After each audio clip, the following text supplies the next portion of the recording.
Précédemment dans Aventure. Après avoir été balayés par le monstre légendaire d'un seul revers de main, nos aventuriers sont tombés dans l'inconscience.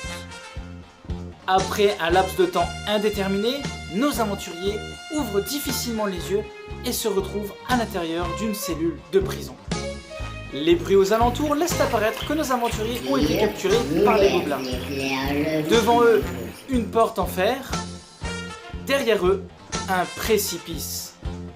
En effet, leurs cellules sont ouvertes et amènent droit vers une falaise de 50 mètres où une rivière les attend en bas. Tous menottés, nos aventuriers cherchent des solutions pour s'enfuir.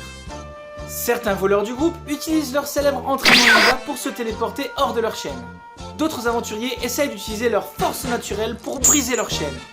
Sur le papier, le plan a l'air génial, sauf qu'en réalité, lorsqu'Artus essaye de charger pour briser ses chaînes, il se casse lamentablement la figure et se fait très mal. Pareil pour Paolo qui se foule le poignet. Nos druidesses du groupe essayent quant à elles de se transformer en animal pour se défaire de leurs liens. Malheureusement pour Pauline et Stella, cela ne se passe pas comme prévu car au lieu de se transformer en petite souris ou en petit lapin, elles se transforment en une grosse limace visqueuse. Elles sont certes défaites de leurs liens, mais elles ne vont pas servir à grand chose pour la fuite. A l'inverse, Lucia se sent habitée d'une force surnaturelle.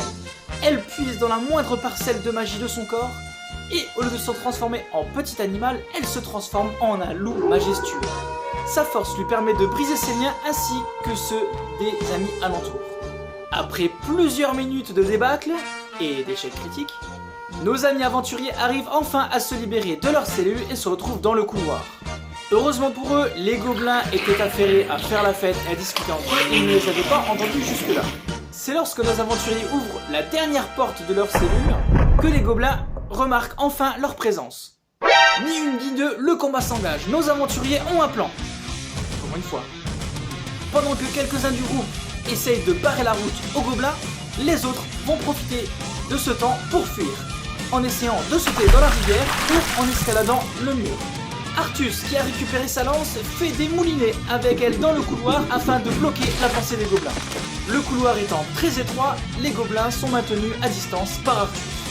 Paolo en profite pour jeter une de ses potions de frénésie par-dessus l'épaule d'Artus afin d'enranger la meute de gobelins. Les gobelins deviennent fous de rage et commencent à s'entretuer. Sophia, qui voulait profiter de cette petite embuscade, veut donner un grand coup d'épée longue dans le tas. Malheureusement, comme je l'ai dit, le couloir est très étroit et son épée longue vient frapper lourdement un des murs, ce qui la sonne complètement. Alors qu'une bonne moitié des aventuriers a déjà fui, mené en tête par Charlie qui a osé plonger le premier, Lucia, toujours sous sa forme de loup, embarque Sophia sur son dos et commence à fuir également. Stella, quant à elle, toujours sous sa forme de limace, décide plutôt d'escalader le mur plutôt que de plonger. Samuel, quant à lui, a la situation en main. Il embarque Pauline, qui était toujours à l'état de limace, la place sur son dos.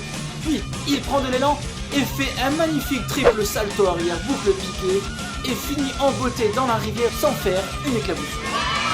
Les derniers aventuriers restants dans le couloir fuient également et tous nos aventuriers se retrouvent dans la rivière souterraine à l'abri des gobelins. Pour l'instant.